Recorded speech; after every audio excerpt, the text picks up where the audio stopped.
Students, तो चलिए शुरू करते हैं आज का लेक्चर।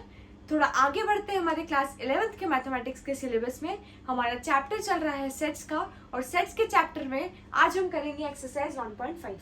ठीक है, तो पिछले लेक्चर्स में हमने बहुत सारे ऑपरेशंस ऑफ सेट्स देख लिए थे। जस्ट इसके पहले वाले लेक्चर में हमने कॉम्प्लीमेंट ऑफ सेट्स भी देख लिए थे। तो इस एक्सरसाइज 1.5 में हमारे most of the questions related to operations of sets and complement और इनके मिक्सचर इस टाइप से ही होने वाला है। ठीक है, तो चलिए पहला क्वेश्चन शुरू करते हैं। पहले क्वेश्चन में हमें यूनिवर्सल सेट दिया है जिसके एलिमेंट्स है 1 2 3 4 5 6 7 8 9, और हमें इसके अलावा 3 और सेट्स दिए हैं, सेट ए, सेट बी और सेट सी, और हमें कुछ पार्ट्स दिए हैं। ठीक है, हमें इनका कॉम्प्लीमेंट निकालना है। चलिए शुरू करते हैं। पहले रिकॉल करते हैं यार कॉम्प्लीमेंट क्या होता है। हमने पिछले लेक्चर्स में देख लिया है, कोई भी सेट का अगर हमें कॉम्प्लीमेंट निकालना है, इसका मतलब हम मान लीजिए हमको ए कॉम्प्लीमेंट बोला है, तो हम ए कॉम्प्लीमेंट को in terms of operation of sets हम एक और चीज क्या बोल सकते हैं, U minus A. Basically A complement मतलब ऐसे सारे एलिमेंट्स जो यूनिवर्सल सेट में हो पर ए में नहीं हो, तो इसको हम u माइनस ए इस टाइप से भी लिख सकते हैं। The difference of universal set and set A is complement of A. चलिए पहला पार्ट है ए कॉम्प्लीमेंट। तो ए कॉम्प्लीमेंट में हमें ऐसे सारे एलिमेंट्स लिखने हैं जो यूनिवर्सल सेट में आए पर ए में नहीं आए। ठीक है, चलिए निकाल लेते हैं ऐसे सारे एलिमेंट्स जो इसमें आता हो पर ए वाले सेट में नहीं आता हो। चलिए 1 आ रहा है ए में तो नहीं लिख सकते, 2 भी आ रहा है, 3 भी आ रहा है, 4 भी आ रहा है। ये चारों एलिमेंट्स इसमें आ रहे हैं तो ये नहीं लिख सकते। बट 5 इसमें नहीं आ रहा है ए में, 5 यूनिवर्सल सेट का पार्ट है पर ए का पार्ट नहीं है। 6 7 8 9 ये सारे ऐसे एलिमेंट्स हैं जो यूनिवर्सल सेट का तो हिस्सा है पर सेट ए का हिस्सा नहीं है, तो हमें वही सारे एलिमेंट्स निकालने थे। बी कॉम्प्लीमेंट मतलब ऐसे सारे एलिमेंट्स जो यूनिवर्सल सेट में हो पर बी में नहीं हो। ठीक है, तो यूनिवर्सल सेट और बी को कंपेयर कर लेते हैं। तो हमें वो सारे एलिमेंट्स लिखने हैं जो यू में हो पर बी में नहीं हो। 1 यू में है बी में नहीं है तो लिख लीजिए। 2 बी में है तो हम नहीं लिख सकते। 3 लिख सकते हैं, 3 यू में है पर बी में नहीं है। 4 यू में है पर बी में भी है तो नहीं लिख सकते। 5 यू में है बी में नहीं है। 6 दोनों में है नहीं लिख सकते। 7 यू में नहीं है, यू में है बी में नहीं है। 8 दोनों में नहीं लिख सकते। 9 यू में है और बी में नहीं है तो 9 लिख सकते हैं। तो ये सारे एलिमेंट्स हो गए बी कॉम्प्लीमेंट के एलिमेंट्स। इसका मतलब ये सारे एलिमेंट्स वो एलिमेंट्स हैं जो सेट यू में आ रहे हैं, यूनिवर्सल सेट में है पर जिसका कॉम्प्लीमेंट निकाल रहे हैं उस सेट में नहीं है, मतलब यू में है पर बी में नहीं है। ठीक है, चलिए नेक्स्ट है ए यूनियन सी का कॉम्प्लीमेंट। चलिए इसको हम 2 तरीके से कर सकते हैं। पहला तरीका, हम पहले ए यूनियन सी निकाल लें। ए यूनियन सी हमारा एक सेट आ जाएगा, वो सेट निकाल लें, फिर उस सेट का हम कॉम्प्लीमेंट निकाल लें। ठीक है, दूसरा केस हम क्या कर सकते हैं, हम एक प्रॉपर्टी यूज कर सकते हैं। हमें क्या पता है अगर ए यूनियन सी लिखा है तो हम इसको A complement intersection C complement लिख सकते हैं। ये हम प्रॉपर्टी की बात करें, ये प्रॉपर्टी हम पहले भी देख चुके हैं, पिछले लेक्चर में हमने ये प्रॉपर्टी देखी थी। ठीक है, तो ए यूनियन सी के कॉम्प्लीमेंट को हम A complement intersection C complement भी लिख सकते हैं। तो 2 तरीका है। पहले आप ए यूनियन सी की वैल्यू निकाल लो, ये सेट निकाल लो ए यूनियन सी क्या सेट है, फिर उसका आप कॉम्प्लीमेंट निकाल लो।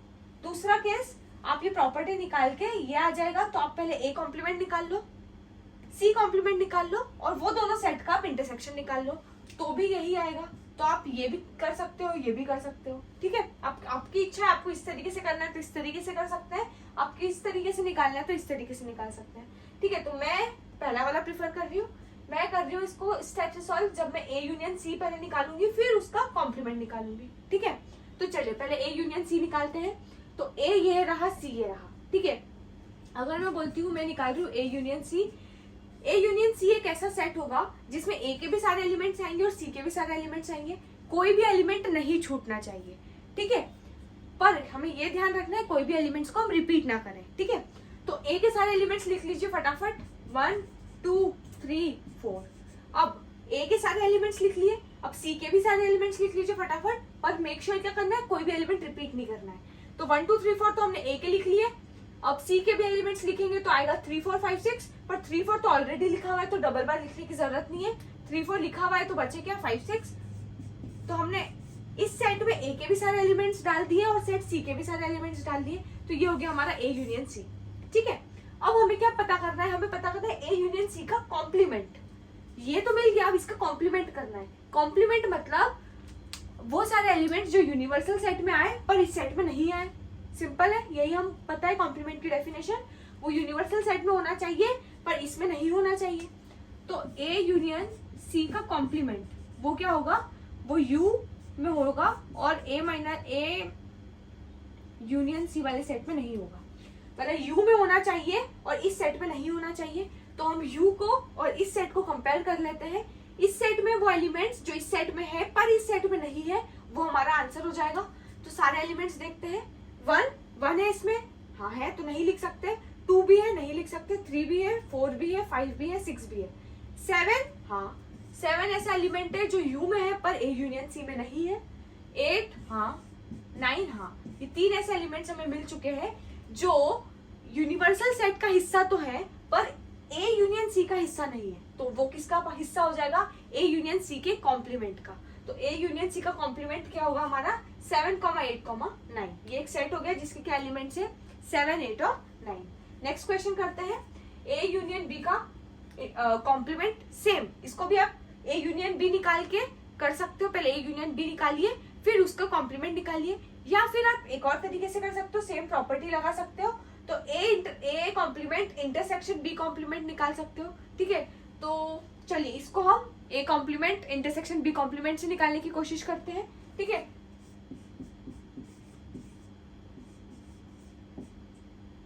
चलिए अब आप बोलोगे यार इस वाले केस में तो आपने ये प्रिफर किया था ए यूनियन सी, फिर उसका कॉम्प्लीमेंट निकाला। अब हमने इसको जब स्प्लिट किया, हमने इसको जो प्रॉपर्टी लगाई तो आया A complement intersection B complement. अब मैं इस पहले वाले को मैंने इस तरीके से सॉल्व किया था, इस वाले को मैं इस तरीके से सॉल्व करूंगी। क्यों करूंगी क्या, क्योंकि हमारे पास ए कॉम्प्लीमेंट बी कॉम्प्लीमेंट तो हम ऑलरेडी निकाल चुके हैं पहले के 2 पार्ट्स में, तो हमको सिर्फ इसका इंटरसेक्शन निकालना है। आप इस वाले से भी करोगे तो भी आपका सेम आंसर आएगा। ठीक है, आंसर चेंज नहीं होगा। आप कुछ भी कर सकते हो, आपकी जो इच्छा आप उस तरीके से सॉल्व कर सकते हो। मेरी अभी इच्छा हो रही है कि ए कॉम्प्लीमेंट भी दिया हुआ है, बी कॉम्प्लीमेंट भी दिया हुआ है, तो इनका इंटरसेक्शन निकाल लेती हूँ तो मेरा आंसर आ जाएगा, सिंपल हो जाएगा। ठीक है, चलिए इन ए कॉम्प्लीमेंट ये रहा, बी कॉम्प्लीमेंट ये रहा, इनका इंटरसेक्शन निकालना है। इस सेट का और इस सेट का क्या निकालना है, इंटरसेक्शन।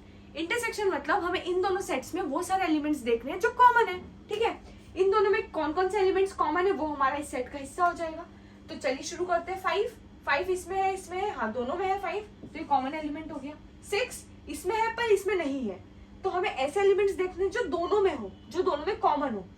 6 इसमें है पर इसमें नहीं है तो नहीं। 7, हाँ 7 दोनों में आ रहा है तो 7 हो गया। 8 इसमें है पर इसमें नहीं है तो नहीं। 9, हाँ 9 दोनों में आ रहा है।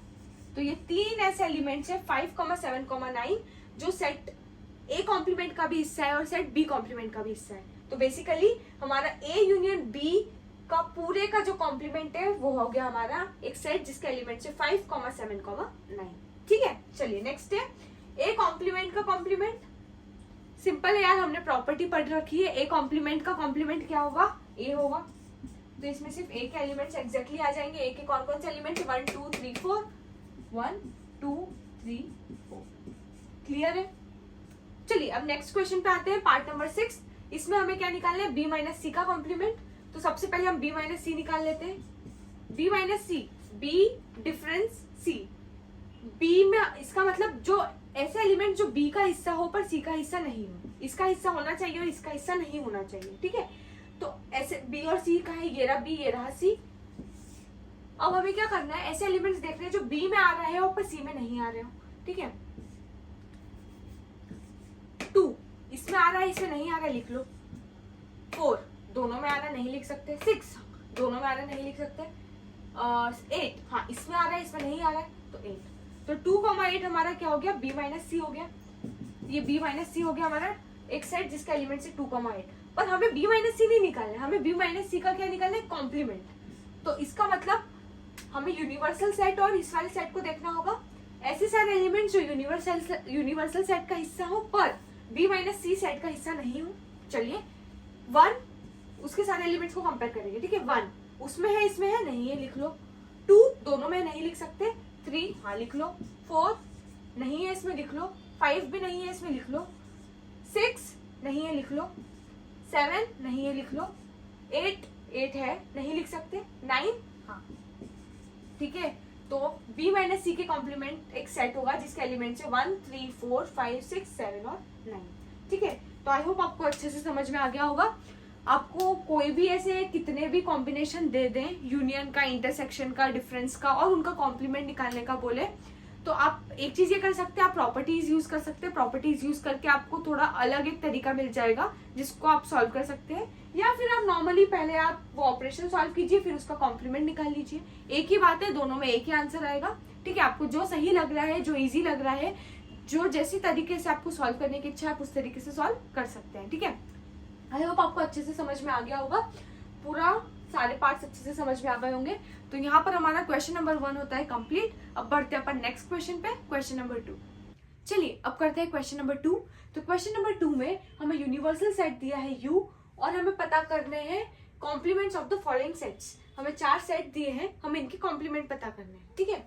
तो पहला सेट है A, ठीक है। A का कॉम्प्लीमेंट निकालना है। ध्यान से समझिए, कॉम्प्लीमेंट मतलब हमें पता है यार, ए का कॉम्प्लीमेंट मतलब ऐसे सारे एलिमेंट्स जो यूनिवर्सल सेट का हिस्सा हो पर ए का हिस्सा नहीं हो, ठीक है। अगर सी का कॉम्प्लीमेंट तो ऐसे सारे एलिमेंट्स जो यू का हिस्सा हो पर सी का हिस्सा नहीं हो, एंड सो ऑन, ठीक है। तो पहला है ए, तो ए का कॉम्प्लीमेंट क्या होगा, ऐसे सारे एलिमेंट्स जो यूनिवर्सल सेट का हिस्सा हो पर सेट ए का हिस्सा नहीं हो, ठीक है। तो इसका हिस्सा हो पर इसका हिस्सा नहीं हो, तो हम क्या करेंगे, यूनिवर्सल सेट के सारे एलिमेंट्स देखते जाएंगे क्या कौन कौन से ऐसे एलिमेंट्स हैं जो सेट ए का हिस्सा नहीं है, वो हमारे एलिमेंट्स ए कॉम्प्लीमेंट के हो जाएंगे। तो ए इसमें है, हाँ है तो हम नहीं लिख सकते। बी भी है, नहीं लिख सकते। सी भी है, नहीं लिख सकते। डी हाँ, डी ऐसा एलिमेंट है जो यू का हिस्सा है पर ए का हिस्सा नहीं है। ई, एफ और जी, ये 4 ऐसे एलिमेंट्स हो गए जो ए का हिस्सा नहीं है और यू का हिस्सा है, तो ये हमारा ए कॉम्प्लीमेंट हो गया। सेकंड है बी, तो बी का कॉम्प्लीमेंट क्या होगा, ऐसे सारे एलिमेंट्स जो यूनिवर्सल सेट का हिस्सा हो पर बी का हिस्सा नहीं हो, ठीक है। तो यूनिवर्सल सेट देखते जाते हैं। ए ऐसा एलिमेंट है जो यूनिवर्सल सेट का हिस्सा है पर बी का हिस्सा नहीं है। बी, हाँ बी भी है। सी भी है। डी बी में आ रहा है तो हम डी नहीं लिख सकते। ई भी आ रहा है, नहीं लिख सकते। एफ भी आ रहा है और जी भी आ रहा है, पर एच है, एच हम लिख सकते हैं। अच्छा, हम इधर जी तक चेक कर चुके हैं ए वाले एग्जांपल में। एच भी ऐसा एलिमेंट है जो यू का हिस्सा है पर ए का हिस्सा नहीं है, तो इसमें एच भी आएगा, ठीक है। तो बी कॉम्प्लीमेंट में ऐसे सारे एलिमेंट्स जो यू का हिस्सा है पर बी का हिस्सा नहीं है, तो डी, ई, एफ और जी ये चारों हट जाएंगे, तो ए, बी, सी और एच ये 4 ऐसे एलिमेंट्स हैं जो यूनिवर्सल सेट का हिस्सा है पर बी का हिस्सा नहीं है, तो ये बी कॉम्प्लीमेंट हो गया। थर्ड है सी, तो सी का कॉम्प्लीमेंट क्या होगा, ऐसे सारे एलिमेंट्स जो यूनिवर्सल सेट का हिस्सा हो पर सी का हिस्सा नहीं हो। ए आ रहा है तो नहीं लिख सकते। बी, हाँ बी है जो यूनिवर्सल सेट का हिस्सा है और सी का हिस्सा नहीं है। सी भी है। डी आ रहा है, नहीं आ रहा है, डी लिख सकते हैं। ई आ रहा है, ई आ रहा है। एफ नहीं आ रहा है तो लिख सकते हैं। जी आ रहा है, नहीं लिख सकते। एच नहीं आ रहा है तो एच लिख सकते हैं, ठीक है। चलिए नेक्स्ट है डी, तो डी मतलब डी का कॉम्प्लीमेंट मतलब ऐसे सारे एलिमेंट्स जो यूनिवर्सल सेट का तो हिस्सा है पर डी का हिस्सा नहीं है। चलिए कंपेयर करते हैं यूनिवर्सल सेट के एलिमेंट्स को डी वाले सेट से। ए इसमें आ रहा है तो नहीं लिख सकते। बी नहीं आ रहा है, लिख सकते हैं। सी नहीं आ रहा है, लिख सकते हैं। डी लिख सकते हैं। ई लिख सकते हैं। एफ आ रहा है, नहीं लिख सकते। जी भी आ रहा है, नहीं लिख सकते। एच भी आ रहा है, नहीं लिख सकते। तो सिर्फ ये 4 ही एलिमेंट्स है बी, सी, डी, ई जो डी में आ रहे हैं, जो यू में आ रहे हैं और डी में नहीं आ रहे हैं, ठीक है। तो ये हमने बहुत आसानी से हमने कॉम्प्लीमेंट ऑफ सेट्स निकाल लिया है। किसी भी सेट का आपको कॉम्प्लीमेंट निकालना है तो आपको सिर्फ ये चेक करना है कि यूनिवर्सल सेट का वो हिस्सा होना चाहिए और जिस सेट का हम कॉम्प्लीमेंट निकाल रहे हैं उस सेट का हिस्सा नहीं होना चाहिए। वो सारे एलिमेंट्स हमको लिख देने हैं। तो ये हमारा A complement, B complement, C complement और डी कॉम्प्लीमेंट हमने निकाल लिया, ठीक है। आई होप क्वेश्चन नंबर 2 आपको अच्छे से क्लियर होगा। अब हम बढ़ते हैं क्वेश्चन नंबर 3 की तरफ। चलिए अब करते हैं क्वेश्चन नंबर 3। तो क्वेश्चन नंबर 3 में हमें ये गिवन है कि एक यूनिवर्सल सेट है, वो क्या है, नेचुरल नंबर। ठीक है, मतलब एक यूनिवर्सल सेट क्या है, सेट ऑफ नेचुरल नंबर। इस केस में, इस कॉन्टेक्स्ट में हमारा यूनिवर्सल सेट क्या है, सेट ऑफ नेचुरल नंबर। और हमें इन सबके क्या करने हैं, कॉम्प्लीमेंट पता करने हैं। ठीक है, अब इनके कॉम्प्लीमेंट हमें निकालने हैं हर पार्ट के। कॉम्प्लीमेंट मतलब हमने पढ़ चुके हैं, हम एग्जांपल्स भी देख चुके हैं, एक और बार रिकॉल करते हैं। किसी भी सेट का कॉम्प्लीमेंट निकालना है तो हमें यह चेक करना है कि वो सारे एलिमेंट्स जो यूनिवर्सल सेट का हिस्सा हो पर इस सेट का हिस्सा नहीं हो, वो इस सेट का क्या होगा, कॉम्प्लीमेंट। ठीक है, चलिए तो सबसे पहले यूनिवर्सल सेट लिख लेते हैं। तो हमारा यूनिवर्सल सेट है set of all natural numbers, मतलब 1 2 3 4 5 6 अप टू इंफिनिटी। ठीक है, ये हमारा यूनिवर्सल सेट है। अब हम पहले एग्जांपल से शुरू करेंगे। पहला एग्जांपल है set of all x such that x is an even natural number. ठीक है, यूनिवर्सल सेट हमारा नेचुरल नंबर है, ये जो सेट है वो है हमारा इवन नेचुरल नंबर। हमें पता करना है इसका कॉम्प्लीमेंट। अगर मैं इसका कॉम्प्लीमेंट निकालूं, इसका कॉम्प्लीमेंट मतलब ऐसे सारे नंबर्स जो यूनिवर्सल सेट का हिस्सा हो पर वो इवन नेचुरल नंबर नहीं हो। ठीक है, इसका हिस्सा हो पर इसका हिस्सा नहीं हो, मतलब वो नेचुरल नंबर होना चाहिए पर इवन नहीं होना चाहिए। अगर वो नेचुरल नंबर है और इवन नेचुरल नंबर नहीं है तो वो क्या होंगे, ऑड नेचुरल नंबर्स, राइट। तो इसका कॉम्प्लीमेंट हो गया set of all x such that x is an odd natural number. बात समझ में आ रही है? ठीक है, second question, set of all x such that x is an odd natural number. इसका क्या कर रहे हैं, मैं कॉम्प्लीमेंट। इसका कॉम्प्लीमेंट क्या होगा, जो यूनिवर्सल सेट का हिस्सा हो पर इसका हिस्सा नहीं हो, मतलब जो नेचुरल नंबर हो पर ऑड नेचुरल नंबर नहीं हो। ऐसे सारे नेचुरल नंबर जो ऑड नहीं है वो क्या हो जाते हैं, वो इवन नेचुरल नंबर होते हैं। तो ये हो गया set of all x such that x is an even natural number.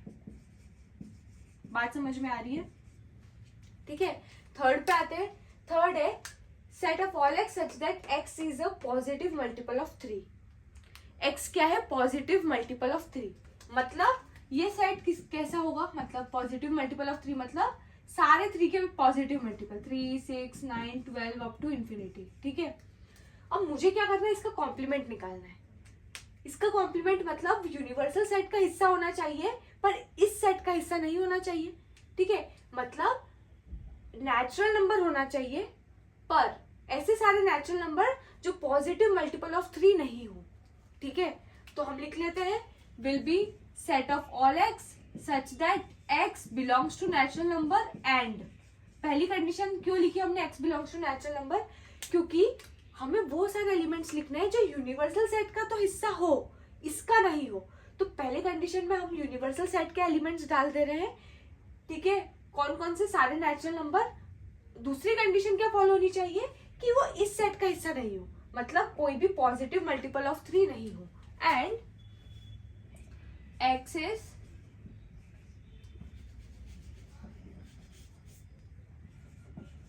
Not a positive multiple of 3। अगर यहाँ पे आप पॉजिटिव नहीं भी लिखते तो भी चल जाता। क्यों? क्योंकि आपने एक कंडीशन क्या लिखी है, x belongs to natural number. इसका मतलब यही श्योर हो गया है, एंड लिखा है, मतलब अगर ये कंडीशन फुलफिल करनी है और ये भी कंडीशन फुलफिल करनी है। अगर आपने नेचुरल नंबर लिखा है तो ये तो ऑब्वियस बात है कि ये कंडीशन जब फुलफिल होगी तब वो सारी चीज एलिमिनेट हो जाएगी जो नेगेटिव नंबर्स है। तो आप यहाँ पॉजिटिव नहीं भी लिखेंगे तो भी चलेगा। तो ये हो गया हमारा set of all x such that x belongs to natural number.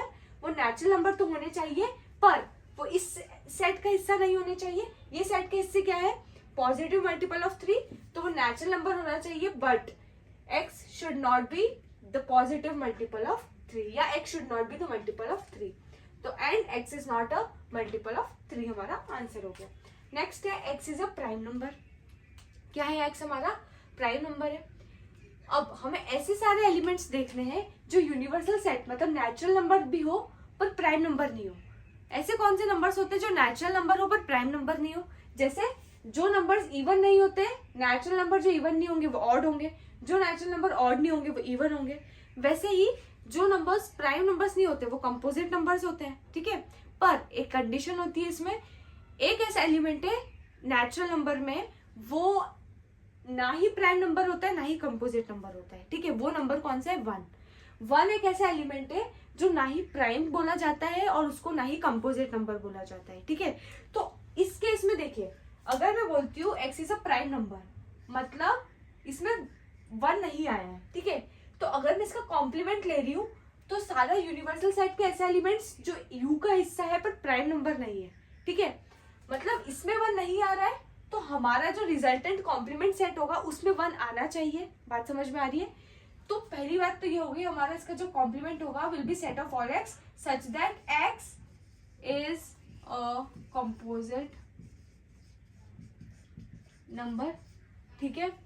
अच्छा, मैं एक और condition, and x belongs to natural number, ये भी लिख सकती हूँ, ठीक है। चलिए, x is a composite number हो गया, x belongs to natural number हो गया। एक और कंडीशन क्या है,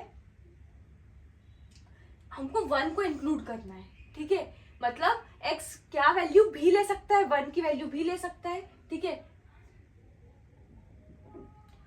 देखिए, कंपोजिट नंबर या प्राइम नंबर मैंने बोल दिया तो इट इज ऑब्वियस कि वो नेचुरल नंबर है, ठीक है। तो हमें नेचुरल नंबर नहीं भी लिखे तो भी चलेगा, और x could be equal to 1। बात समझ में आ रही है? हमने x अलग से 1 क्यों लिखा? क्योंकि अगर मैं सिर्फ इतना लिखती x is a composite number तो एक ऐसा एलिमेंट हो गया 1 जो u में तो आ रहा है पर प्राइम में नहीं आ रहा है, पर हमारे कॉम्प्लीमेंट्री सेट में भी नहीं आ रहा था, पर हमें लिखना पड़ेगा क्योंकि कॉम्प्लीमेंट्री सेट में हम एक भी एलिमेंट नहीं छोड़ सकते हैं। सारे ऐसे एलिमेंट जो u का हिस्सा है और इस वाले सेट का हिस्सा नहीं है वो लिखना होगा। तो हमने एक और कंडीशन डाल दी कि x कैन बी 1, ठीक है। चलिए, नेक्स्ट है set of all x such that x is a natural number divisible by 3 and 5।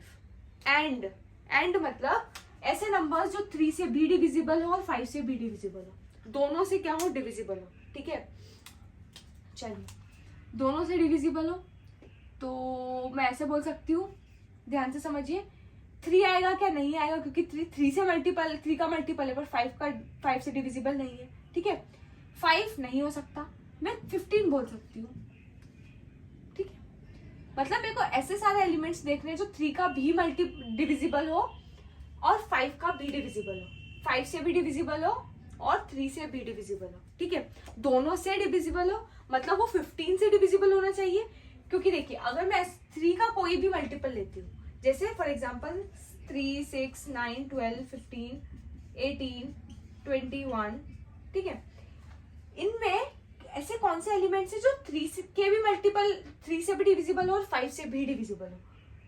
ये नहीं, ये नहीं, ये नहीं, ये नहीं, सिर्फ यही हो रहा है, ये भी नहीं, ये भी नहीं। मतलब हमें ऐसे नंबर्स चाहिए जो 3 से भी डिविजिबल हो और 5 से भी डिविजिबल हो। इसका मतलब वो 15 से डिविजिबल हो। अगर मैं 15 बोल रही हूँ चलेगा, 30 बोल रही हूँ चलेगा, 45 बोल रही हूँ चलेगा, ठीक है। बहुत सारे ऐसे एलिमेंट्स हो सकते हैं जो 3 से भी डिविजिबल हो और 5 से भी डिविजिबल हो। अब हमें क्या करना है? इसे कॉम्प्लीमेंट्री निकालना है, ठीक है। इस सेट का कॉम्प्लीमेंट्री सेट क्या होगा? वो सेट जो वो सारे एलिमेंट जो यूनिवर्सल सेट का हिस्सा हो पर इस वाले सेट का हिस्सा नहीं हो, ठीक है। मतलब उनमें ये वाले एलिमेंट्स नहीं आने चाहिए, ठीक है। तो मैं ये लिख सकती हूँ set of all x such that x. अब हमें ऐसे एलिमेंट्स निकालने जो नेचुरल नंबर तो हो पर 3 और 5 दोनों से डिविजिबल ना हो, ठीक है। तो पहली condition, x belongs to natural number and x should not B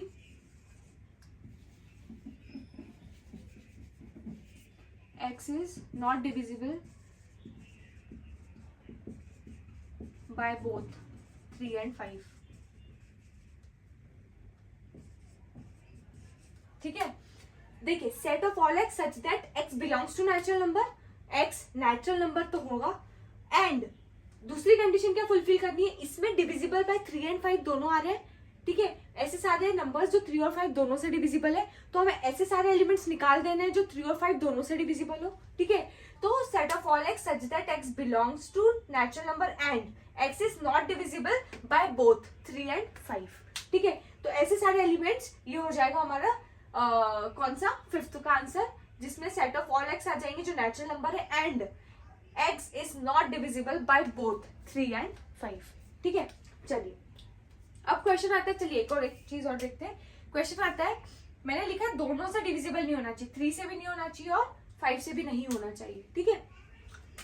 मान लीजिए मैं बोलती हूँ 3 और मैं बोलती हूँ 5, एक बोलती हूँ 6 और एक बोलती हूँ 10। ये 4 एलिमेंट का एग्जांपल लेके देखते हैं। फॉर एग्जांपल, ठीक है, क्या ये चारों एलिमेंट इसका हिस्सा है? नहीं है। 3 नहीं हो सकता क्योंकि दोनों से डिविजिबल होना चाहिए, तो 3 नहीं है इसका हिस्सा, 5 भी नहीं है इसका हिस्सा, 6 भी नहीं है इसका हिस्सा और 10 भी नहीं है, ठीक है। ये चारों की चारों एलिमेंट इसमें आने चाहिए क्योंकि वो इसका हिस्सा नहीं है, ठीक है। यूनिवर्सल सेट का हिस्सा है, इसका हिस्सा नहीं है, तो ये चारों एलिमेंट्स क्या इसमें आ पा रहे हैं? चेक कर लीजिए। x is not divisible by both 3 and 5। क्या ये दोनों से डिविजिबल है? 3 और 5 से नहीं है, तो हम ये लिख सकते हैं क्योंकि मेरे को ऐसे x लिखने हैं जो नॉट डिविजिबल बाय दोनों से डिविजिबल नहीं होना चाहिए eight the same time. 5 yes, 6 और 10 चारों के चारों एलिमेंट्स इसमें आ पा रहे हैं। जस्ट ये तरीका है, आप चेक कर सकते हैं कि आप जो लिख रहे हैं क्या आपने सही लिखा है। हाँ, हो सकता है कि आपका केस, आपने जो आंसर लिखा हो वो और किसी तरीके से लिखा हो। तो देखिए, हर क्वेश्चन को अगर हम सेट बिल्डर फॉर्म में लिख रहे हैं तो मैं आपको पहले भी बता चुकी हूँ, एक स्पेसिफिक यूनिक आंसर होना जरूरी नहीं है। हमारा आंसर आपका आंसर से डिफरेंट हो सकता है, बस ये मेक श्योर करना है कि आंसर सही है या नहीं है, ठीक है। तरीका कुछ भी हो सकता है। नेक्स्ट है set of all x such that x is a perfect square. तो इसका मतलब हमें ऐसे सारे नेचुरल नंबर निकालने हैं जो परफेक्ट स्क्वायर नहीं हो, ठीक है। तो will be set of all x such that x belongs to natural number and x is not a perfect square. बात समझ में आ रही है? तो ये हमारा कॉम्प्लीमेंट सेट हो गया। नेक्स्ट है set of all x such that x is a perfect cube. उसी टाइप का क्वेश्चन है, तो इसमें set of all x such that x belongs to natural number and x is not a perfect cube, ठीक है। इसमें वो सारे केस एलिमिनेट हो जाएंगे, चले जाएंगे जिसमें वो परफेक्ट क्यूब है, ठीक है। नेक्स्ट है set of all x such that x plus 5 equal to 8।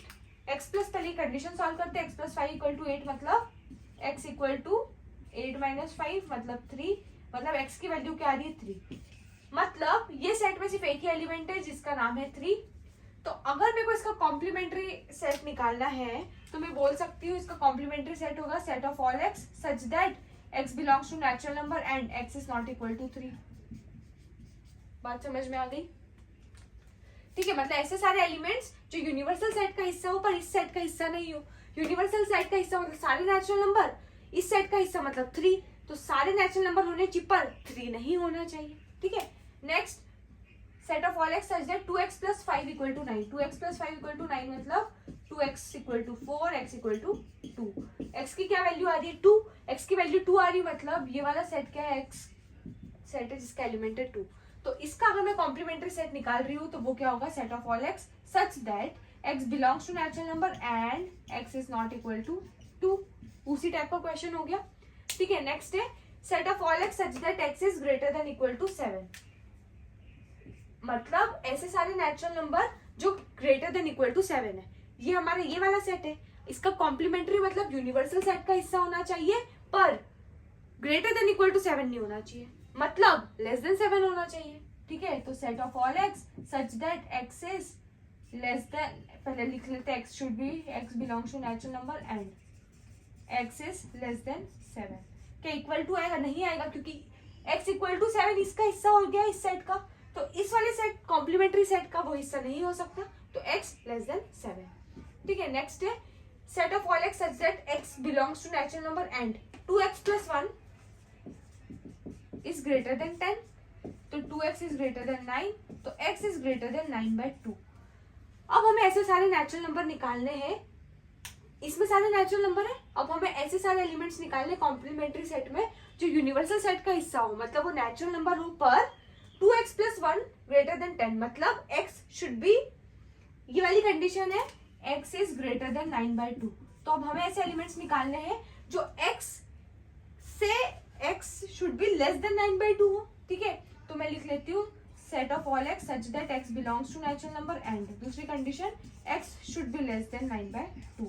अब आप बोलोगे इक्वल टू भी लगना चाहिए, आप इक्वल टू लगाओ या नहीं लगाओ फर्क नहीं पड़ रहा, क्यों?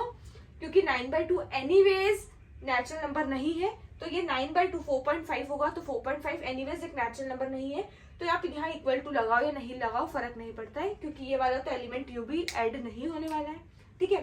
तो चलिए हमने सारे क्वेश्चन इसके देख लिए, एक बार हम रीचेक कर लेते हैं कि हम कुछ मिस तो नहीं कर रहे हैं, ठीक है। मिस क्या कर सकते हैं, सिर्फ एक चीज हम मिस कर सकते हैं, गलती हो सकती है, सिली मिस्टेक हो सकती है, वो ये कि हम सब में मेक श्योर कर रहे हैं कि नेचुरल नंबर ही है हमारा, ठीक है। मतलब नेचुरल नंबर से बाहर तो हम नहीं जा रहे, क्यों? क्योंकि यूनिवर्सल सेट हमारा नेचुरल नंबर है, यूनिवर्सल सेट से बाहर हम नहीं जा सकते, ठीक है, क्योंकि यूनिवर्सल सेट ही हमारा एक ऐसा बाउंड्री लाइन है, उसके अंदर ही हमारा ये सेट है, तो उसके अंदर ही हमारा कॉम्प्लीमेंट्री सेट भी होना चाहिए। तो हम मेक श्योर करते हैं क्या हम सारे नेचुरल नंबर ही लिए हैं, ऐसा तो नहीं हम नेचुरल नंबर वाली कंडीशन लिखना भूल गए। तो चलिए चेक करते हैं, पहले वाले में वो इवन था, ये ऑड है तो नेचुरल नंबर लिखा है, इसमें भी हमने नेचुरल नंबर लिखा है, इसमें भी कंडीशन लगाई है नेचुरल नंबर की, इसमें हमने सिर्फ कंपोजिट नंबर लिखा है, तो ठीक है, कंपोजिट नंबर हम नेचुरल नंबर की ही बात करते हैं। अगर आप चाहे तो आप एंड कंडीशन लगा सकते हैं इस पूरे के बाद, and x belongs to natural number, ठीक है। इसमें हमने लगाई है कंडीशन, इसमें भी लगाई है, सब में हमने x belongs to natural number की कंडीशन लगाई है, ठीक है। तो हमने क्या करा है, हमने सारे पार्ट्स में यूनिवर्सल सेट को पहले चेक किया है, उसके बाद जो क्वेश्चन का सेट है, जो क्वेश्चन में पूछ रहा है वो सेट का जिसका कॉम्प्लीमेंट निकालना है उसको चेक किया है। तो यूनिवर्सल सेट का हिस्सा होना चाहिए वो एलिमेंट्स, पर इन सेट्स का हिस्सा नहीं होना चाहिए, वो हो गया हमारा कॉम्प्लीमेंट्री सेट, ठीक है। तो आई होप आपको बहुत अच्छे से, आप किसी भी सेट, आपको बहुत सारे कुछ भी सेट दे सकते हैं, रोस्टर फॉर्म में दे आपको, वो सेट बिल्डर फॉर्म में दे, किसी भी फॉर्म में दे, किसी भी फॉर्म ऑफ सेट में दे, आप उसका कॉम्प्लीमेंट्री सेट निकल पा रहे होंगे, ठीक है। रोस्टर फॉर्म में भी आप निकाल सकते हैं, आपको बस ये मेक श्योर करना है यूनिवर्सल सेट का क्या हिस्सा है, और जो आपको क्वेश्चन में जो सेट दिया है वो उसका हिस्सा नहीं होना चाहिए। तो आप इस तरीके से आप सेट बिल्डर फॉर्म में भी आंसर निकाल सकते हैं, ठीक है। एक और चीज मैं आपको एक और बार मेक श्योर करवा देती हूँ, हम पहले भी देख चुके हैं कि सेट बिल्डर फॉर्म में आपका आंसर यूनिक होना जरूरी नहीं है, दो अलग इंसान के दो अलग आंसर हो सकते हैं, और दोनों के ही answer at the same time सही हो सकते हैं, ठीक है। तो आपको ये नहीं सोचना है कि आंसर यही होना चाहिए, जरूरी नहीं है, ठीक है। सेट बिल्डर फॉर्म में आपका फाइनल आंसर हो सकता है डिफरेंट दिख रहा हो, पर उसका मतलब सेम होगा, ठीक है। मतलब अगर हम उसको रोस्टर फॉर्म में लिखने की कोशिश करें या हम उसके एलिमेंट्स देखने की कोशिश करें तो आंसर हमारा सेम ही होंगे, उसमें सेम ही एलिमेंट्स आएंगे, बस तरीका लिखने का अलग हो सकता है, ठीक है। तो चलिए यहाँ पे हमारा क्वेश्चन नंबर 3 अच्छे से कंप्लीट होता है, आई होप आपको अच्छे से समझ में आया होगा। अब हम करते हैं नेक्स्ट क्वेश्चन नंबर 4। चलिए अब करते हैं क्वेश्चन नंबर 4। तो क्वेश्चन नंबर 4 में हमें एक यूनिवर्सल सेट दिया है जिसके एलिमेंट्स है 1 2 3 4 5 6 7 8 9, एक सेट ए है और एक सेट बी है। हमें वेरीफाई करना है, क्या वेरीफाई करना है, पहला कंडीशन ए यूनियन बी का complement is A complement intersection B complement, और दूसरी कंडीशन ए इंटरसेक्शन बी का complement will be equal to A complement union B complement, ठीक है। वेरीफाई करने के लिए क्या करना है, हमें LHS की वैल्यू निकालनी है, हमें RHS की वैल्यू निकालनी है, and then we have to say okay LHS equal to RHS, hence we have verified, ठीक है। तो सबसे पहले क्या करते हैं, इसमें क्या हमें नीडेड है, ए यूनियन बी चाहिए, ए कॉम्प्लीमेंट चाहिए, बी कॉम्प्लीमेंट चाहिए। तो सबसे पहले अपन ए यूनियन बी की वैल्यू निकाल लेते हैं, मतलब ये सेट में क्या आएगा, वैल्यू का मतलब इधर मैं बोलना चाह रही हूँ कि ए यूनियन बी में क्या क्या एलिमेंट्स आएंगे। तो पहले हम ए यूनियन बी का रिजल्टेंट निकालते हैं, सेट क्या आता है। तो ए यूनियन बी में हमको क्या करना है, ए के सारे एलिमेंट्स लिख देने और बी के भी सारे एलिमेंट्स लिख देने।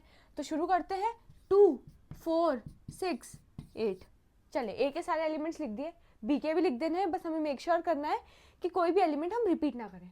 तो 2 3 5 और 7, 2 ऑलरेडी है, 3 5 और 7, ये हमारा क्या आ गया, ए यूनियन बी, ठीक है। अब मैं बोलती हूँ ए कॉम्प्लीमेंट।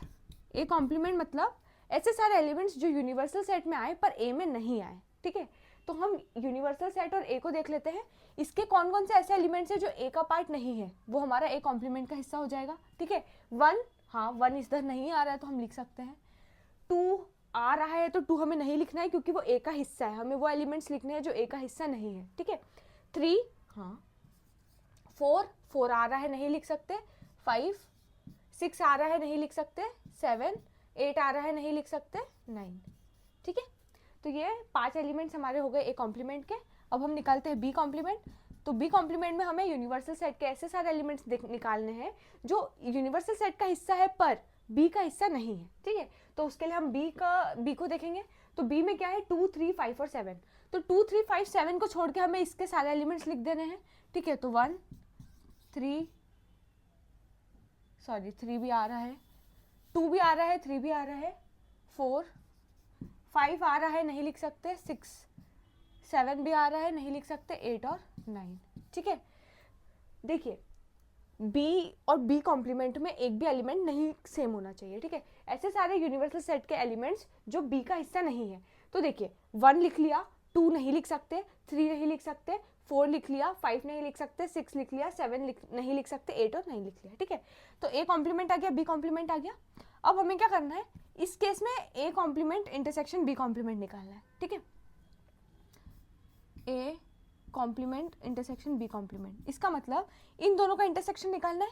इन दो सेट का इंटरसेक्शन मतलब इन दोनों में जो कॉमन एलिमेंट्स है वो हमें लिख देना है, ठीक है। तो कॉमन एलिमेंट्स क्या क्या है हमारे पास, 1, हाँ 1 कॉमन है, 3 नहीं है कॉमन, 5 नहीं है कॉमन, 7 नहीं है कॉमन, 9। चलिए 2 एलिमेंट्स हमें मिल चुके हैं जो कॉमन है। एक और चीज़ हमें क्या करनी है, इसका कॉम्प्लीमेंट निकालना है, क्योंकि एलएचएस में हमें ए यूनियन बी का कॉम्प्लीमेंट बोला है, ठीक है। तो ए यूनियन बी का हम क्या कर लेते हैं, कॉम्प्लीमेंट निकाल लेते हैं, ठीक है। ध्यान से समझिए, इसके कॉम्प्लीमेंट मतलब ऐसे सारे एलिमेंट जो यूनिवर्सल सेट का हिस्सा हो पर इस सेट का हिस्सा नहीं हो, ठीक है। तो सबसे पहले हमने लिखा 1, 2 हिस्सा है नहीं लिख सकते, ठीक है। 3 भी हिस्सा नहीं लिख सकते, 4 भी हिस्सा नहीं लिख सकते, 5 भी हिस्सा नहीं लिख सकते, 6 भी है, 7 भी है, 8 भी है, 9 लिख सकते हैं, ठीक है। बात समझ में आ रही है। तो हमने ए यूनियन बी का कॉम्प्लीमेंट निकाल लिया। अब हमें वेरीफाई करना था ए यूनियन बी का जो कॉम्प्लीमेंट है वो A complement intersection B complement है। मैंने इसको बोली इक्वेशन 1, इसको बोली इक्वेशन 2, ठीक है। सिंस आरएचएस सेम है, ये दोनों सेट सेम एलिमेंट्स को रिप्रेजेंट कर रहे हैं, ठीक है, तो मैं बोल सकती हूँ ए यूनियन बी का complement is equal to A complement intersection B complement. Clear है। तो इधर हमने इसको वेरीफाई कर लिया। आप थोड़ा अच्छे से लिख सकते हैं, ऐसा बोल दो, इसको तुम बोल दो अभी के लिए सेट सी एग्जाम्पल। तो आप बोल सकते हो set C have the elements 1,9, A union B का complement have the elements 1,9 since the all the elements of set C are elements of set A union B का complement and vice versa, hence we can say that A union B का complement is equal to C and we can say that C is equal to A complement intersection B complement, hence A union B का complement equal to A complement intersection B complement। आपकी तरीके से आप जैसे लिखना चाहे वैसे लिख सकते हैं। आई होप आपको ये सब चीज़ें समझ में आ गई होगी। अब इस केस में हमें बस देखो ए कॉम्प्लीमेंट निकला हुआ है, बी कॉम्प्लीमेंट निकला हुआ है, दो बार निकालने की जरूरत नहीं, हम इसी को यूज़ कर लेंगे। ए इंटरसेक्शन भी निकाल लेते हैं।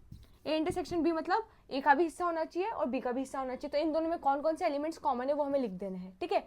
सबसे पहले 2 कॉमन है, 4 नहीं है, 6 नहीं है, 8 नहीं है, कुछ भी नहीं है, तो सिर्फ एक ओनली एलिमेंट 2 है जो दोनों में कॉमन है। अब ए यूनियन बी का, ए इंटरसेक्शन बी का कॉम्प्लीमेंट निकालते हैं। ऐसे सारे एलिमेंट्स जो यूनिवर्सल सेट का हिस्सा हो पर इस सेट का हिस्सा नहीं हो, तो इसमें सारे एलिमेंट्स लिख देते हैं 2 को छोड़ के, क्योंकि 2 नहीं आना चाहिए। 1, 3, 4, 5, 6, 7, 8 और 9, ठीक है। अब ध्यान से समझिए, हमें एलएचएस तो हमने निकाल लिया, ठीक है। एलएचएस हमने निकाल लिया, A union A intersection B का कॉम्प्लीमेंट। अब आरएचएस में क्या है, A complement union B complement. A complement ये रहा, बी कॉम्प्लीमेंट ये रहा, इन दोनों का यूनियन करना है। इन दोनों का यूनियन करना है, मतलब इसके भी सारे एलिमेंट्स लिख देने हैं और इसके भी सारे एलिमेंट्स लिख देने हैं, और मेक श्योर करना है कि कोई भी एलिमेंट्स हम रिपीट ना करें, ठीक है। चलिए 1, 3, 5, 7, 9, पहले हमने ए के लिख ली, ए कॉम्प्लीमेंट के एलिमेंट्स लिख लिया, बी कॉम्प्लीमेंट के लिख लेते हैं। 1 ऑलरेडी है, लिखने की ज़रूरत नहीं है। 4, 6, 8 और 9 ऑलरेडी लिखने की ज़रूरत नहीं है। अब हम सिर्फ ये मेक श्योर करते हैं क्या ये दोनों सेम है। हाँ, 1, 1, 3, 3, 4, 4, 5, 5, 6, 6, 7, 7, 8, 8, 9, 9, सिर्फ इन दोनों में ऑर्डर चेंज है, ठीक है। और हमें पता है कि ऑर्डर चेंज होने से हमारे सेट को कोई फर्क नहीं पड़ता है, तो हम बोल सकते हैं कि ये वाला सेट और ये वाला सेट दोनों ही सेट का रिजल्टेंट जो भी है वो दोनों के एलिमेंट्स क्या है, एग्जैक्टली सेम है, तो ये दोनों आपस में क्या होंगे, इक्वल होंगे, ठीक है। तो हमने इसको भी वेरीफाई कर दिया कि ये वाला LHS is equal to RHS, मतलब एलएचएस वाला सेट इक्वल टू आरएचएस वाला सेट, और इधर भी हमने प्रूव कर दिया कि एलएचएस वाला सेट इक्वल टू आरएचएस वाला सेट। तो हमने दोनों ही केस में अच्छे से वेरीफाई कर दिया है। आई होप आपको अच्छे से समझ में आया होगा। अब बढ़ते हैं नेक्स्ट क्वेश्चन की तरफ, क्वेश्चन नंबर 5। चलिए अब करते हैं क्वेश्चन नंबर 5। क्वेश्चन नंबर 5 में हमें क्या करना है, draw appropriate Venn diagram for each of the following. हमें 4 केस दिए हैं, उनके लिए हमें क्या करना है, पहले वेन डायग्राम बनाना है, ठीक है। देखिए, हम जब वेन डायग्राम वाला टॉपिक देख रहे थे तब हमने बहुत सारी चीज़ें समझी थी कि हमको कैसे वेन डायग्राम ड्रॉ करना है, ठीक है। तो आई होप वो सारे कॉन्सेप्ट्स आपको क्लियर है। तो अब हमको क्या करना है, अब हमें जो भी वेन डायग्राम निकालना है ना, उसके लिए हम धीरे धीरे जो शुरू एकदम अंदर से शुरू करेंगे, जो भी बेसिक चीज़ें, वहाँ से हम आते आते एंड में जो भी चीज़ें सेट का कॉम्प्लीमेंट बोला है, पहले देखिए इसमें यूनियन बोला है फिर कॉम्प्लीमेंट बोला है, तो पहले हम यूनियन निकाल लेंगे फिर कॉम्प्लीमेंट निकाल लेंगे और फिर हम रिजल्टेंट वेन डायग्राम को ड्रॉ कर देंगे। ठीक है, तो ज़रूरी नहीं कि आप एक ही बार में तुम्हारा फाइनल आंसर निकाल लो। ठीक है, तो सबसे पहले हम क्या करते हैं, हमको पता है कि एक रेक्टेंगल रिप्रेजेंट कर रहा है हमारा यूनिवर्सल सेट। ठीक है, और कोई भी दो सेट को हम कैसे रिप्रेजेंट करेंगे, सर्कल से, और कोई भी इन जनरल दो सेट को हम आपस में ऐसे इंटरसेक्ट करते हुए रिप्रेजेंट करेंगे। तो ये ए हो गया, ये बी हो गया। ठीक है, अब हमें बताना है ए यूनियन बी का कॉम्प्लीमेंट। ए यूनियन बी का कॉम्प्लीमेंट है तो सबसे पहले हम ए यूनियन बी निकाल लेते हैं। ठीक है, तो ये वाला ए यूनियन बी में क्या होगा, ए का सारा हिस्सा आ जाएगा और बी का भी सारा हिस्सा आ जाएगा। तो बेसिकली ये जो भी शेडेड रीजन है ये हो गया हमारा ए यूनियन बी। ठीक है, तो ये ग्रीन हिस्सा जो है वो हो गया ए यूनियन बी। बात समझ में आ रही है? अब हमें निकालना है ए यूनियन बी का कॉम्प्लीमेंट, तो क्या करेंगे, हम फिर से एक सेट बनाएंगे। ठीक है, अगेन यूनिवर्सल सेट, ये ए है और ये है बी। ठीक है, अब ध्यान से समझिए, ए यूनियन बी तो ये रिप्रेजेंट कर रहा है, अब हमें इसका कॉम्प्लीमेंट निकालना है।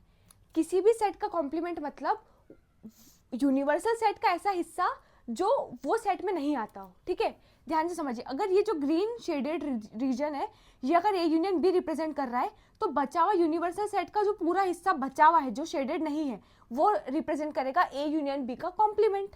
ठीक है, अकॉर्डिंग टू डेफिनेशन। ठीक है, तो अब हमको क्या करना है, अब हमें सिर्फ ये देखना है कि देखो इसमें जो जो पार्ट कलर है उसको छोड़ के हमें रेक्टेंगल के अंदर पूरा पार्ट शेड कर देना है।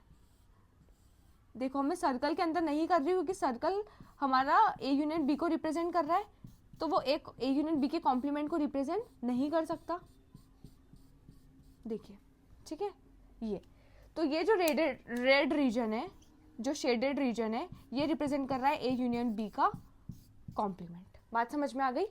ठीक है, तो पहले हमने क्या करा, पहले हमने ए यूनियन बी निकाल लिया, फिर उसको देख लिया, अब उसमें उसको देखकर, अब शेडेड रीजन को देखकर हमने क्या करा, ए यूनियन बी का कॉम्प्लीमेंट का इंटरसेक्शन ए यूनियन बी के कॉम्प्लीमेंट निकाल लिया। ठीक है, आई होप समझ में आ गई अच्छे से।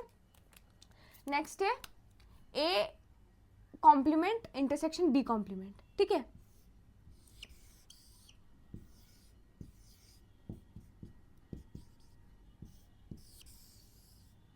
ये यूनिवर्सल सेट है, अगेन ये ए है, ये वाला बी है, अगेन ये यूनिवर्सल सेट है, दो सर्कल है, ये वाला सर्कल ए है, ये वाला सर्कल बी है। ठीक है, अब हम एक काम करते हैं, सबसे पहले इधर एक कॉम्प्लीमेंट को कलर कर देते हैं। एक कॉम्प्लीमेंट मतलब ए को छोड़ के यूनिवर्सल सेट का पूरा हिस्सा, ए को छोड़कर यूनिवर्सल सेट का पूरा हिस्सा, मतलब इस रेक्टेंगल का पूरा हिस्सा, बस ये सर्कल नहीं आए, ए वाला सर्कल नहीं आना चाहिए। ठीक है,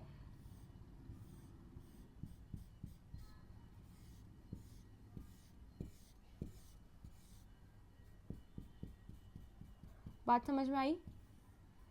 हमने पूरा रेक्टेंगल शेड कर दिया, बस क्या शेड नहीं किया, उस रेक्टेंगल का ये सर्कल, इस सर्कल को छोड़ के अपन ने, इसको मैं एक काम करती हूँ ब्लैक से करती हूँ ताकि आपको और अच्छे से समझ में आए। ठीक है, इस सर्कल को छोड़ के मैंने पूरा रीजन शेड कर दिया है, क्योंकि ये सर्कल रिप्रेजेंट कर रहा है ए को और मुझे एक कॉम्प्लीमेंट बनाना है। तो ये रेड रीजन क्या रिप्रेजेंट कर रहा है, ए कॉम्प्लीमेंट। बात क्लियर है? अब आते हैं अपन बी कॉम्प्लीमेंट पे। ठीक है, तो बी कॉम्प्लीमेंट में अगेन हमें बी को छोड़कर, ये बी है, ये बी वाले सर्कल को छोड़ के पूरा यूनिवर्सल सेट कलर कर देना है। ठीक है,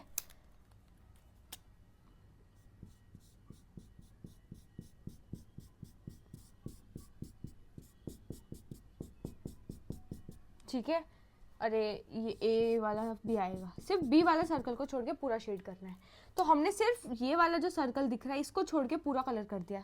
ठीक है, इसमें हमने ए सर्कल को छोड़ के पूरा कलर किया, इसमें बी सर्कल को छोड़ के, तो ये हो गया बी कॉम्प्लीमेंट। अब हमें इन दोनों का क्या करना है, इंटरसेक्शन निकालना है। ए कॉम्प्लीमेंट निकाल लिया, बी कॉम्प्लीमेंट निकाल लिया, अब इन दोनों का क्या करना है, इंटरसेक्शन। इंटरसेक्शन मतलब इन दोनों का common elements, common shaded area देखना है। ठीक है, इसमें और इसमें क्या एरिया कॉमन है। ठीक है, पहले ये समझते हैं क्या एरिया कॉमन है। पहले ये समझो, अपन एक काम करते हैं, इस पूरे एरिया को चार टुकड़ों में बांट लेते हैं। एक ये इतना हिस्सा, दूसरा ये हिस्सा, तीसरा ये हिस्सा और चौथा ये दोनों सर्कल के बाहर और रेक्टेंगल के अंदर, ताकि अपन एक एक रीजन को देख लें। अब मुझे ये बताओ, अगर मैं इस रीजन की बात करती हूँ, ये दिख रहा है आपको, यहाँ से लेके यहाँ तक, ये जो दिख रहा है इसकी बात करती हूँ। तो ये दोनों में देखते क्या ये पार्ट शेडेड है? हाँ इसमें शेडेड है, नहीं इसमें शेडेड नहीं है, दोनों में नहीं है शेडेड, मतलब दोनों में ये एलिमेंट कॉमन नहीं है, तो ये खाली रहेगा, ये शेड नहीं होगा। ये शेड तभी होता जब इसमें भी शेडेड होता और इसमें भी शेडेड होता, क्योंकि हमें निकालना है इंटरसेक्शन। एक का हिस्सा है पर दूसरे का हिस्सा नहीं है, तो वो इंटरसेक्शन का हिस्सा नहीं होगा, तो ये वाला पार्ट खाली रहेगा। अब हम ये वाला पार्ट देखते हैं, ठीक है, इसमें खाली है, इसमें भी खाली है, तो इसमें भी खाली रहेगा। अब ये वाला पार्ट देखते हैं, ठीक है, इसमें खाली है, इसमें भरा है, इसमें शेडेड है, इसमें शेडेड नहीं है। सिंस दोनों में शेडेड नहीं है तो ये वाला पार्ट भी खाली रहेगा। अब हम ये वाला हिस्सा देखते हैं, ये रेक्टेंगल के अंदर वाला और ये दोनों सर्कल के बाहर वाला, इसमें भी फील्ड है, इसमें भी फील्ड है, मतलब सिर्फ ये वाला एरिया शेडेड रहेगा, ठीक है। तो ये रिप्रेजेंट क्या करेगा? ये रिप्रेजेंट करेगा हमारा A intersection, A complement intersection B complement. अब हमने एक प्रॉपर्टी देखी थी कि ए यूनियन बी का कॉम्प्लीमेंट किसके बराबर होगा? A complement intersection B complement के। वेरीफाई कर लो वेन डायग्राम से, इसका आंसर ए यूनियन बी का कॉम्प्लीमेंट ये रिप्रेजेंट कर रहा है, A complement intersection B complement ये रिप्रेजेंट कर रहा है। अगर आप दोनों को ध्यान से देखो तो ये दोनों सेम ही चीज रिप्रेजेंट कर रहे हैं, दोनों में सेम शेडेड रीजन है, ठीक है। चलिए next, A union B, A intersection B का कॉम्प्लीमेंट। तो सबसे पहले हम क्या करेंगे? अगेन यूनिवर्सल सेट बनाएंगे, ठीक है। ये ए बनाया, ये बी बनाया, और एक और बार यूनिवर्सल सेट बना के ये ए बनाया, ये बी बनाया, ठीक है। अब यूनिवर्सल सेट बना लिया हमने, ये ए है और ये है हमारा बी। अब हमें ए इंटरसेक्शन बी निकालना है, तो सबसे पहले हम ए इंटरसेक्शन बी निकालते हैं, जो ए में भी कॉमन है बी में भी कॉमन है, तो ये हमारा ए इंटरसेक्शन बी निकल गया। अब हमें इसका क्या करना है? कॉम्प्लीमेंट। ये एरिया रिप्रेजेंट कर रहा है ए इंटरसेक्शन बी। अब हमें अगर इसका कॉम्प्लीमेंट निकालना है, इसका कॉम्प्लीमेंट मतलब यूनिवर्सल सेट का वो हिस्सा, पर ये वाला हिस्सा नहीं आना चाहिए। ये शेडेड रीजन को छोड़ के पूरा शेडेड रीजन कर दो, पूरा रीजन को शेड कर दो, तो वो हमारा क्या हो जाएगा?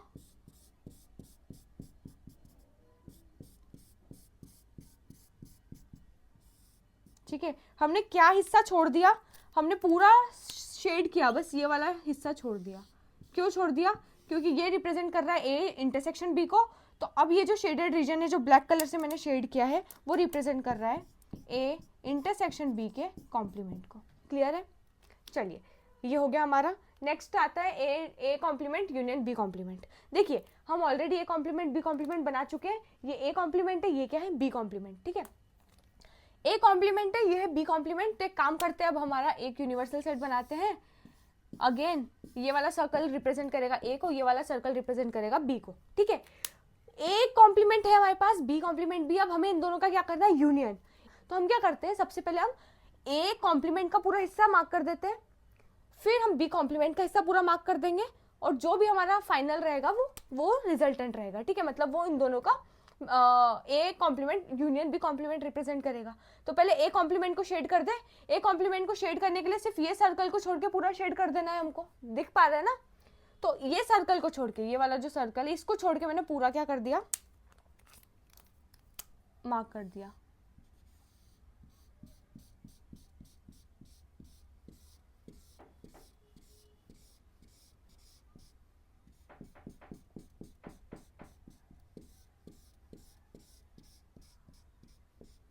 ठीक है, ये रिप्रेजेंट कर रहा है ए कॉम्प्लीमेंट को। अब मैंने ए कॉम्प्लीमेंट पूरा मार्क कर दिया, मुझे बी कॉम्प्लीमेंट भी मार्क करना है। बी कॉम्प्लीमेंट में मुझे बी वाले सर्कल को छोड़ के बाकी पूरा शेड कर देना है। बी वाला सर्कल क्या रिप्रेजेंट कर रहा है? ये वाला, देखो ध्यान से, ये सर्कल को छोड़ के मुझे फिर से सारा शेड कर देना है, ठीक है।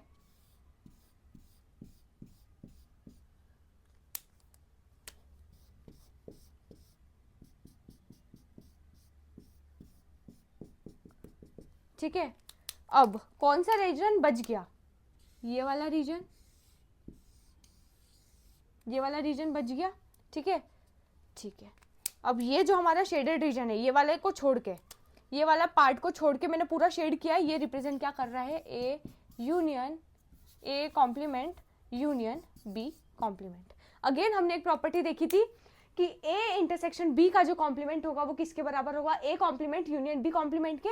आप वेन डायग्राम के थ्रू वेरीफाई कर सकते हो कि इसमें जो शेडेड रीजन है और इसमें जो शेडेड रीजन है वो भी सेम है, ठीक है। तो ये जो प्रॉपर्टीज है इनको आप ऐसे भी वेरीफाई कर सकते हो थ्रू वेन डायग्राम, ठीक है। आप इनको कुछ पर्टिकुलर एग्जांपल लेके भी वेरीफाई कर सकते हो और वेन डायग्राम से भी वेरीफाई कर सकते हो। वेन डायग्राम से वेरीफाई करना काफ़ी इजी हो जाता है क्योंकि आप इन जनरल कोई भी केस ले सकते हो, ए बी सर्कल से रिप्रेजेंट करो, जैसे जैसे कॉम्प्लेक्सिटी बढ़ती जाए आप वैसे वैसे नए नए नए नए वेन डायग्राम बनाते जाओ। एट द एंड आपको वो वेन डायग्राम मिलना चाहिए जो आप शुरू में फाइंड कर रहे थे। जैसे ए यूनियन बी का कॉम्प्लीमेंट फाइंड करना है तो पहले आप ए यूनियन बी बना लो, उसके बाद अगर आपको ए यूनियन बी को भी डायरेक्ट बनाने में दिक्कत है तो पहले आप ए को बना लो, फिर आप बी को बना लो, फिर आप ए यूनियन बी उन दोनों को मिला के देखकर ए यूनियन बी बनाओ, फिर ए यूनियन बी को देखकर ए यूनियन बी का कॉम्प्लीमेंट बनाओ, ठीक है। आपको जैसा कंफर्टेबल हो वैसे बनाओ, 4-5 जितने आपको बनाने बनाओ, बट आपको फाइनली एट द एंड एक ऐसा वेन डायग्राम चाहिए जो क्वेश्चन में जो बोल रहा है वो रिप्रेजेंट करता हो, ठीक है।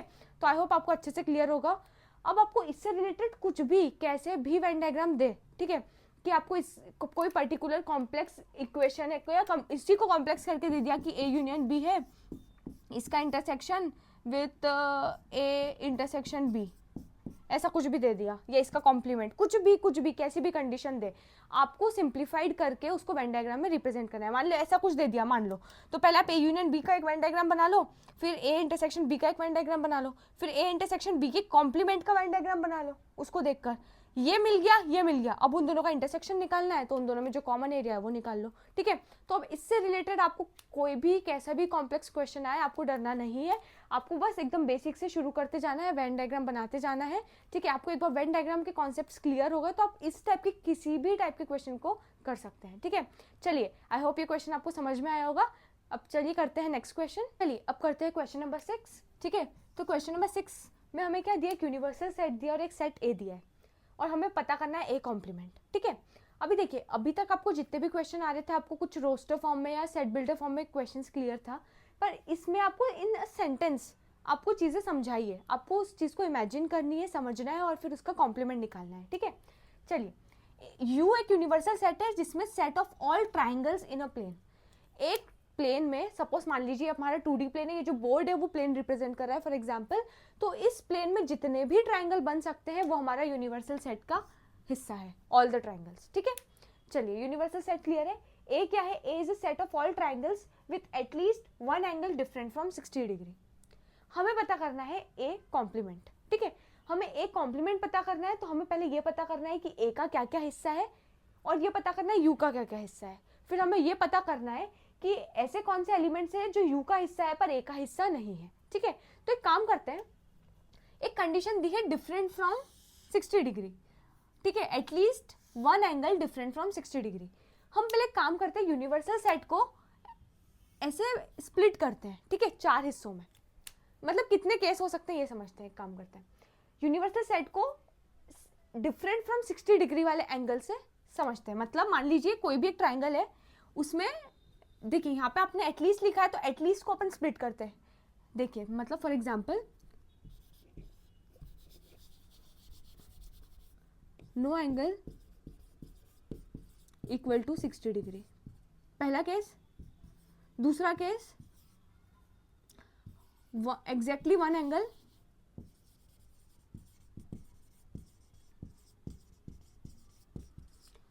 डिफरेंट फ्रॉम 60 डिग्री बोला है, ठीक है। Exactly one angle different from 60 degree, exactly two angles different from 60 degree, ठीक है। फोर्थ केस, एक काम करते हैं, इसको भी इसी तरीके से लिखते हैं।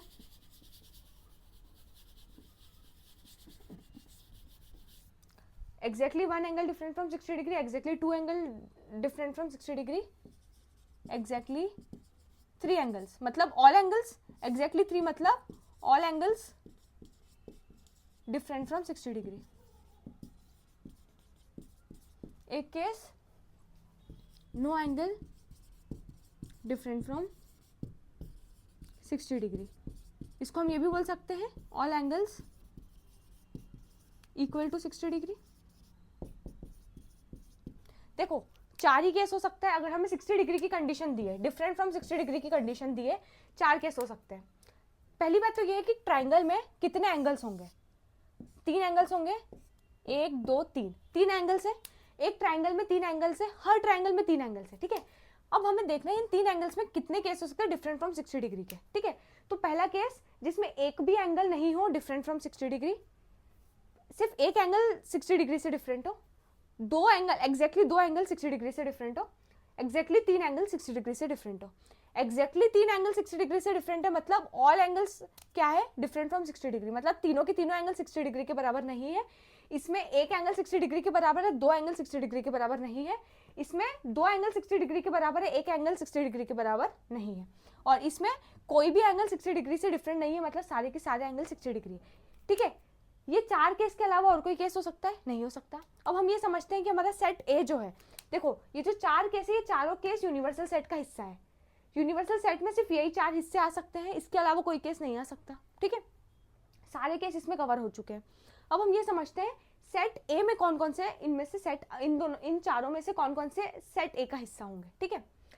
Set of triangles with at least, at least का मतलब कम से कम, मतलब एटलीस्ट 1 एंगल, मतलब at least 1 angle different from 60 degree. इसका मतलब 1 angle different from 60 degree at least, मतलब कम से कम एक तो होना चाहिए, 2 भी चलेगा और तीनों भी चलेगा, 3 से ज्यादा तो हो ही नहीं सकता क्योंकि एक ट्राइंगल में सिर्फ 3 ही एंगल्स होते हैं, ठीक है। तो 1 angle different from 60, 2 angles different from 60, 3 angles different from 60। ये पूरा की पूरा किसको रिप्रेजेंट कर रहा है? एटलीस्ट 1 एंगल डिफरेंट फ्रॉम 60, मतलब ये पूरा की पूरा ए को रिप्रेजेंट कर रहा है। ये सेट ए का हिस्सा हो गया। तो सेट ए के हिस्से में क्या क्या आया है? एग्जैक्टली 1 एंगल डिफरेंट फ्रॉम 60 ये भी आ गया, एग्जैक्टली 2 भी आ गया, एग्जैक्टली 3 भी आ गया। अब बचा क्या? अब देखो ये ए का हिस्सा हो गया, ये भी ए का हिस्सा हो गया, ये भी ए का हिस्सा हो गया, ठीक है। ये चारों यूनिवर्सल सेट का हिस्सा था, उनमें से ये 3 ए को रिप्रेजेंट कर रहा है। अब ए कॉम्प्लीमेंट क्या होगा? ए कॉम्प्लीमेंट यूनिवर्सल सेट का वो हिस्सा होगा जो ए के छोड़ के है, ए के अलावा जो भी यूनिवर्सल सेट का हिस्सा है वो ए कॉम्प्लीमेंट होगा। तो ये 3 तो इसका हिस्सा हो गया, तो सिर्फ ये वाला पार्ट बचा, तो ये किसको रिप्रेजेंट करेगा? ये ए कॉम्प्लीमेंट को रिप्रेजेंट करेगा, ठीक है। तो ए कॉम्प्लीमेंट क्या हो जाएगा? जिसमें सारे के सारे एंगल इक्वल टू 60 डिग्री हो, या इसको हम ये भी बोल सकते हैं, इस ऐसे ट्राइंगल्स को क्या बोलेंगे? जिसके सारे एंगल 60 डिग्री के बराबर हो, वो होगा इक्विलैटरल ट्राइंगल, ठीक है। ठीक है, चलिए इक्विलैटरल ट्राइंगल। तो हमारा ए कॉम्प्लीमेंट क्या होगा? हमारा ए कॉम्प्लीमेंट होगा set of all equilateral triangles which can be there in this plane, ठीक है। All the equilateral triangle of this plane will represent A complement. बात समझ में आ गई? तो कभी भी ऐसा कुछ भी क्वेश्चन आए, आपको देखने में हो सकता है कि आप अगर एटलीस्ट, एटमोस्ट ऐसी कुछ भी चीज़ें आ रही है, तो आपको पहले ये जितने भी ए है, मतलब ए के कितने, यू के कितने स्प्लिट अप कर सकते हो, ठीक है, सारी कंडीशंस को, उस कंडीशन को फॉलो करना है जो ए में दी है, ताकि आप उसको कंपेयर कर पाओ, ठीक है। तो हमने इस कंडीशन के बेसिस पे यू को स्प्लिट किया। कितने केस बन पा रहे थे? हमारे इसमें 4 केस बन पा रहे थे, उसमें से 3 केस ए को रिप्रेजेंट कर पा रहे थे, तो बचा क्या? ए, जो भी एक हिस्सा बचा वो ए कॉम्प्लीमेंट को रिप्रेजेंट करेगा। तो इस टाइप से कुछ भी क्वेश्चन आए, एटलीस्ट का मतलब कम से कम एक तो आना चाहिए, ठीक है। कम 1 लिखा है, एटलीस्ट 1 मतलब कम से कम एक आना चाहिए, तो 2 भी चलेगा, 3 भी चलेगा।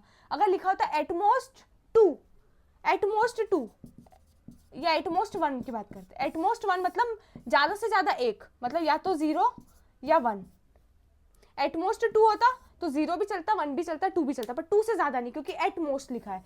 तो एटमोस्ट और एटलीस्ट का आपको डिफरेंस पता होना चाहिए, ठीक है। तो आई होप ये वाला क्वेश्चन आपको क्लियर होगा। अब बढ़ते हैं नेक्स्ट क्वेश्चन की तरफ, क्वेश्चन नंबर 7। चलिए अब करते हैं क्वेश्चन नंबर 7। तो क्वेश्चन नंबर 7 में हमें फिल इन द ब्लैंक्स करने, हमें 4 केस दिए हैं, हमें बताना है कि ये किसके इक्वल होगा, ठीक है। मेरी बात समझिए, इस टाइप के क्वेश्चंस को या तो आप वेन डायग्राम के थ्रू कर सकते हैं, या फिर आप अगर थोड़ा सोच पा रहे हैं, आपको कुछ चीज़ें अगर आपने थोड़ा फैमिलियर हो चुके हैं, आप कुछ क्वेश्चंस अच्छे से कर चुके हैं, कॉन्सेप्ट्स आपको सारे क्लियर है, तो आप ये डायरेक्टली भी सोच सकते हैं कि आप इसका सोल्यूशन कैसे निकालेंगे, ठीक है। तो Venn diagram is one of the solution. अगर आपको डायरेक्ट नहीं दिख पा रहा है तो आप वेन डायग्राम के थ्रू बनाइए। जो भी LHS में 2 कंडीशंस दी है वो दोनों आप देखिए, उनका यूनियन बोला है तो यूनियन निकालिए, इंटरसेक्शन बोला है तो इंटरसेक्शन निकालिए। तो वेन डायग्राम के थ्रू आप कर सकते हैं, या फिर आपको डायरेक्टली अगर दिख रहा है तो आप डायरेक्टली कर सकते हैं, ठीक है। चलिए पहला करते हैं ए, इसका यूनियन करना है ए इंटरसेक्शन के साथ, ए कॉम्प्लीमेंट के साथ, ठीक है। देखिए ए कॉम्प्लीमेंट मतलब ए मतलब यू का यूनिवर्सल सेट का वो हिस्सा जो ए के बराबर हो, ठीक है। मतलब मान लीजिए ये यूनिवर्सल सेट है, ये ए है, ठीक है। तो जो ए है वो मैंने कलर किया है। ए कॉम्प्लीमेंट मतलब ए को छोड़ के सारा, ठीक है। यूनिवर्सल सेट का वो हिस्सा जिसमें सिर्फ ए आ रहा हो वो ये है, यूनिवर्सल सेट का वो हिस्सा जिसमें ए नहीं आ रहा हो वो ये है। तो यूनिवर्सल सेट का अगर मैं इन दोनों का यूनियन कर लूं तो ए का भी सारा हिस्सा आ जाएगा और ए के बाहर जो भी है वो सारा हिस्सा आ जाएगा। ए रिप्रेजेंटिंग ए के अंदर जो है वो सारा हिस्सा, ए कॉम्प्लीमेंट रिप्रेजेंटिंग ए के बाहर जो भी है वो सारा हिस्सा। तो ए और ए कॉम्प्लीमेंट का अगर मैं यूनियन करूँ तो एक यूनिवर्सल सेट आएगा।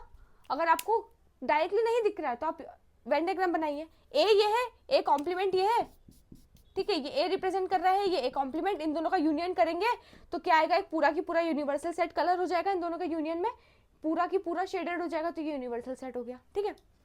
चलिए नेक्स्ट है फाई कॉम्प्लीमेंट। हमें पता है फाई कॉम्प्लीमेंट को हम यूनिवर्सल सेट भी बोल सकते हैं या यूनिवर्सल सेट के कॉम्प्लीमेंट को हम फाई बोल सकते हैं। क्यों?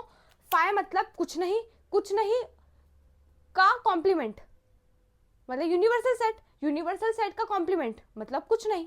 बात समझ में आ रहा है? कॉम्प्लीमेंट मतलब उसको छोड़ के सब कुछ। अगर ये यूनिवर्सल सेट है फाई, अगर मैं फाई कॉम्प्लीमेंट बोल रही हूँ मतलब यूनिवर्सल सेट का वो सारा हिस्सा जिसमें फाई नहीं आ रहा हो, फाई तो कुछ है ही नहीं, तो पूरा की पूरा यूनिवर्सल सेट आ जाएगा।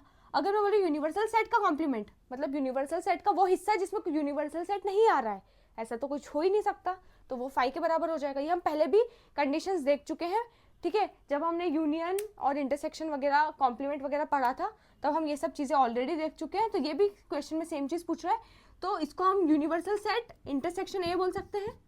ए का अगर अपन यूनिवर्सल सेट से इंटरसेक्शन करेंगे तो ए ही आएगा।